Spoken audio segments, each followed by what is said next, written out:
जय श्री कृष्णा दोस्तों, राधे राधे। आप सभी का हमारे चैनल में बहुत बहुत स्वागत है। आप सभी को बसंत पंचमी और सरस्वती पूजा की बहुत बहुत शुभकामनाएं। बसंत पंचमी यानी माघ मास के शुक्ल पक्ष की पंचमी को माता सरस्वती की उत्पत्ति हुई थी। इस वजह से बसंत पंचमी के अवसर पर सरस्वती पूजा की जाती है। ऐसा कहा जाता है कि माँ सरस्वती ने ही इस सृष्टि को वाणी प्रदान की थी।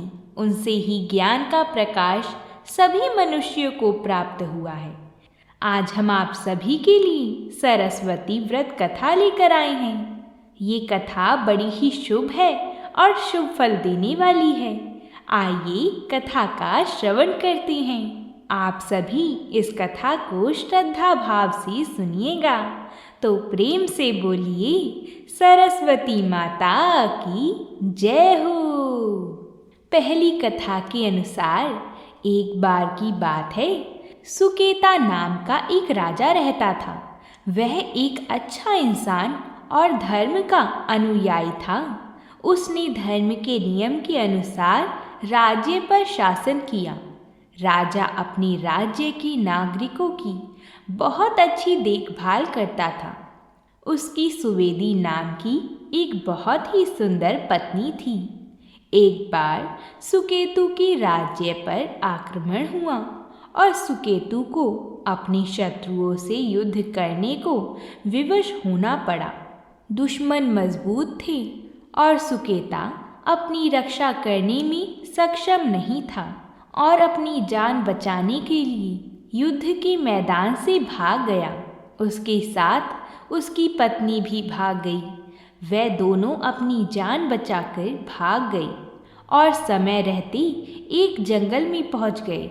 जब वे जंगल में पहुंचे, वे थक चुके थे और भूखे भी थे। उन्हें जो कुछ भी मिला उसे वे खा रहे थे, लेकिन फिर भी उनकी भूख शांत नहीं हो रही थी, क्योंकि उन लोगों को जो कुछ भी खाने को मिला था वह काफ़ी कम था। भूख ने अपना असर दिखाना शुरू कर दिया था और राजा एक समय चल भी नहीं पा रहा था। राजा नीचे गिर गया और रानी अपनी जांघ को राजा के लिए तकिए के रूप में बनाकर उसे शांत करने की कोशिश कर रही थी।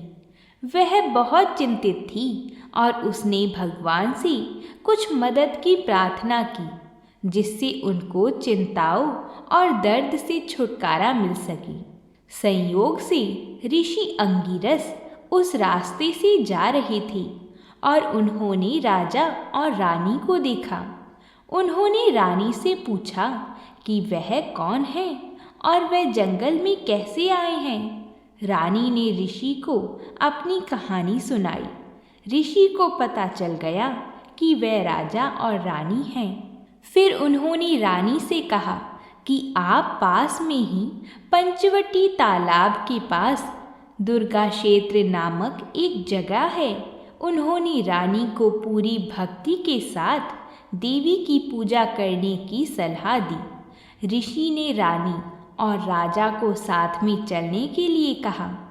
वे दोनों ऋषि के साथ उस स्थान पर चले गए। ऋषि ने राजा और रानी से पवित्र तालाब में स्नान करने को कहा। राजा और रानी स्नान करके लौटे। ऋषि ने उन्हें देवी दुर्गा जी और सरस्वती जी की पूजा करवाई, जो 16 विभिन्न प्रकार की पूजा या सेवा करके देवी को प्रसन्न करती हैं। यह पूजा 9 दिनों तक चली। 10वें दिन एक यज्ञ किया गया और ऋषि अंगिरस द्वारा निर्देशित राजा और रानी द्वारा 10 प्रकार के दान किए गए। इस प्रकार उनका व्रत संपन्न हुआ। दंपति ऋषि अंगिरस के आश्रम में खुशी खुशी रहे। देवी की कृपा से उन्हें पुत्र की प्राप्ति हुई। लड़के का नाम सूर्य प्रताप रखा गया। बालक आश्रम में पला बढ़ा और युद्ध सहित सभी प्रकार की शिक्षा प्राप्त की। वह बड़ा होकर एक महान तलवारबाज बना। उसे कोई डर नहीं था, लड़का एक युवा योद्धा बना और अंगिरस ऋषि के आशीर्वाद से उन शत्रुओं पर हमला किया जो अब उसके पिता के राज्य पर शासन कर रहे थे। उसने युद्ध के मैदान में सभी दुश्मनों को हरा दिया और उसने अपने पिता के खोए हुए राज्य पर नियंत्रण कर लिया। वह आश्रम में लौट आया और ऋषि के आशीर्वाद से अपने माता पिता को वापस अपने राज्य में ले गया। उस दिन से सुवेदी हर साल इस व्रत को करती थी और उनका परिवार हमेशा के लिए खुशी से रहने लगा। तो बोलिए, माता दुर्गा की जय हो, माता सरस्वती की जय हो। आइए अब हम माता सरस्वती की जन्म कथा सुनते हैं। ऐसी मान्यता है कि जब भगवान ब्रह्मा जी ने दुनिया की रचना की थी तब इस धरती पर हर एक चीज़ मौजूद थी, फिर भी उनमें कुछ कमी लग रही थी। इस कमी को दूर करने के लिए उन्होंने कमंडल से पानी निकाला और ज़मीन पर छिड़क दिया। पानी छिड़कते ही एक सुंदर कन्या की उत्पत्ति हुई। इन देवी के 3 हाथों में वीणा, पुस्तक और माला मौजूद थी। वहीं चौथा हाथ वरदान देने की मुद्रा में था। जन्म लेने के बाद इस कन्या ने वीणा बजाई, जिसके वजह से हर एक जीव में स्वर आ गया था। कहा जाता है कि इसी की वजह से इन देवी का नाम सरस्वती रखा गया। तब से लेकर अब तक देवलोक और मृत्युलोक में माँ सरस्वती की पूजा विधिवत तरीके से की जाती है। तो बोलिए, माता सरस्वती की जय हो। अब हम अन्नपूर्णा माता की कथा को सुनेंगे।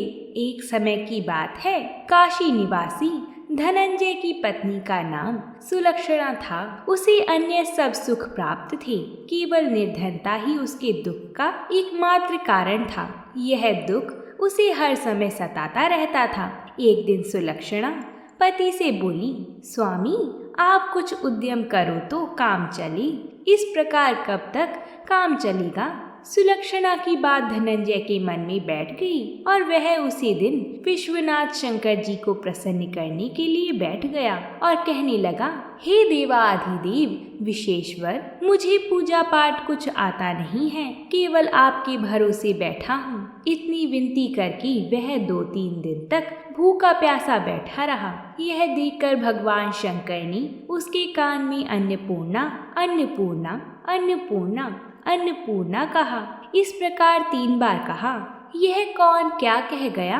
इसी सोच में धनंजय पड़ गया कि मंदिर में आती ब्राह्मणों को देखकर पूछने लगा, पंडित जी अन्नपूर्णा कौन है? ब्राह्मणों ने कहा, तू अन्न छोड़ बैठा है, सो तुझे अन्न की ही बात सूझती है। जा घर जाकर अन्न ग्रहण कर ले। धनंजय घर गया, स्त्री से सारी बात कही। वह बोली, नाथ चिंता मत करो, स्वयं शंकर जी ने यह मंत्र दिया है, वह स्वयं ही खुलासा करेंगे। आप फिर जाकर उनकी आराधना करो। धनंजय फिर जैसा का तैसा पूजा में बैठ गया। रात्रि में शंकर जी ने आज्ञा दी और कहा, तू पूर्व दिशा में चला जा। वह अन्नपूर्णा माता का नाम जपता जाता और रास्ते में फल खाता जाता। इस प्रकार कितने ही दिनों तक वह चलता गया। वहाँ उसे चांदी सी चमकती वन की शोभा देखने में आई। सुंदर सरोवर देखने में आया। उसके किनारे कितनी ही अप्सराएं झुंड बनाए बैठी थी। एक कथा सुनती और सब मिलकर माँ अन्नपूर्णा इस प्रकार बार बार कहती थी। धनंजय ने उसके पास जाकर पूछा, हे देवियों, आप यह क्या करती हो? उन सब ने कहा, हम सब माँ अन्नपूर्णा का व्रत करती हैं। धनंजय ने पूछा, व्रत पूजा करने से क्या होता है? यह किसी ने किया भी है? इसे कब किया जाता है? वह कहने लगी, इस व्रत को सब कर सकते हैं।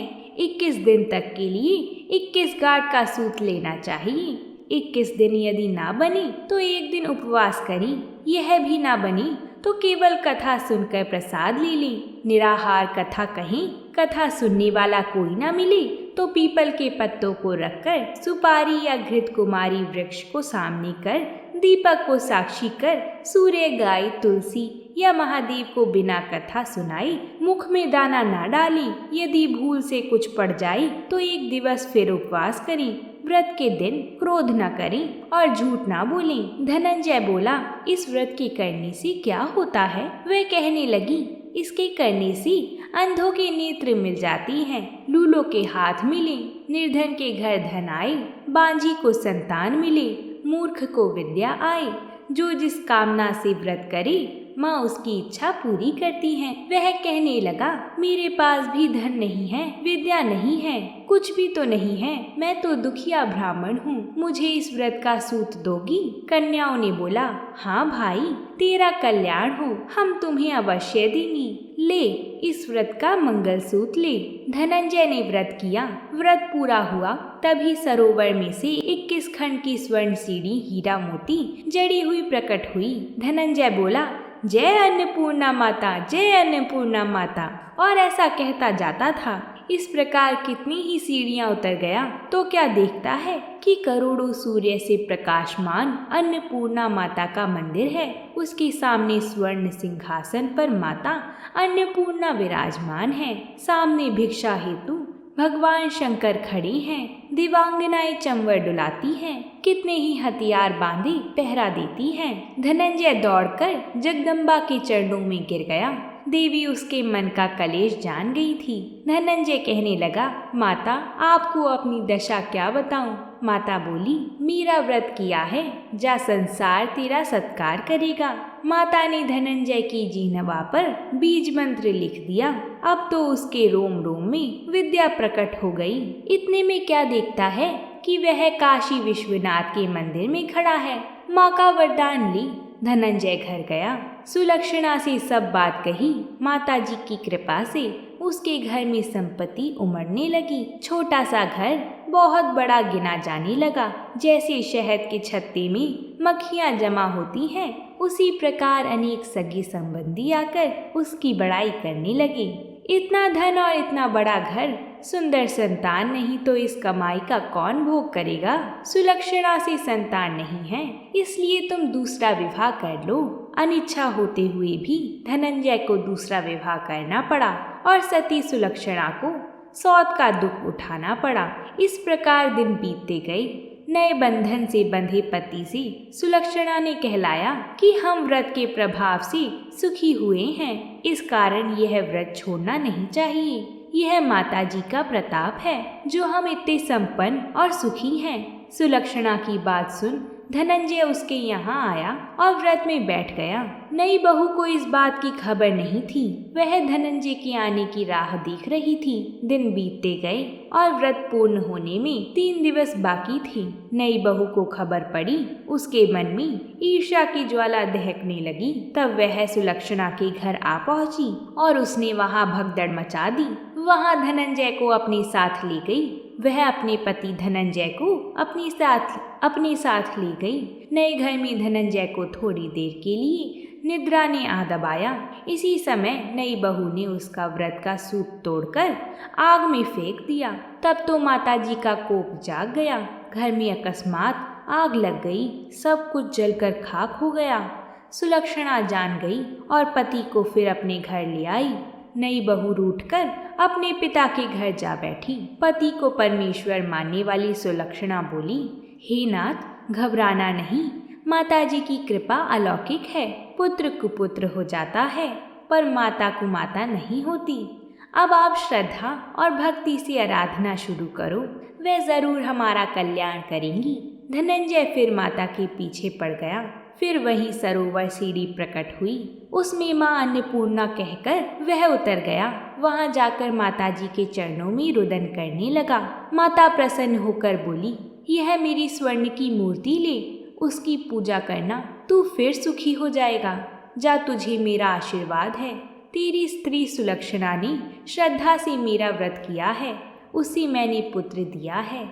धनंजय ने आंखें खोली तो खुद को काशी विश्वनाथ के मंदिर में खड़ा पाया। वहां से फिर उसी प्रकार वह घर को आया। इधर सुलक्षणा के दिन चढ़े और महीने पूरे होते ही पुत्र का जन्म हुआ। गांव में आश्चर्य की लहर दौड़ गई। इस प्रकार उसी गांव में निःसंतान सेठ के पुत्र होने पर उसने माता अन्नपूर्णा का मंदिर बनवा दिया। उसमें माताजी धूमधाम से पधारी, यज्ञ किया और धनंजय को मंदिर के आचार्य का पद दे दिया। जीविका के लिए मंदिर की दक्षिणा और रहने के लिए बड़ा सुंदर सा भवन दिया। धनंजय स्त्री पुत्र सहित वहाँ रहने लगा। माता की कृपा से उसका जीवन भरपूर चल रहा था। उधर नई बहू के पिता के घर डाका पड़ा, सब लूट गया। वह भीख मांगकर पेट भरने लगे। सुलक्षणा ने यह सुना तो उन्हें बुला भेजा और उन्हें अलग घर में रख लिया। उनके अन्न वस्त्र का प्रबंध कर दिया। धनंजय, सुलक्षणा और उसका पुत्र माताजी की कृपा से आनंद से रहने लगे। माताजी ने जैसे इनके भंडार भरी, वैसे ही सबके भंडार भरना। बोलिए माता रानी की जय। अगर बसंत पंचमी को आप भी सरस्वती पूजा करती हैं तो कमेंट बॉक्स में जय सरस्वती माता ज़रूर लिखिएगा। और अगर वीडियो अच्छी लगी हो तो वीडियो को एक लाइक और चैनल को सब्सक्राइब ज़रूर करें, ताकि माता सरस्वती की कृपा हम सभी पर बनी रहे। प्रेम से बोलिए जय श्री कृष्णा।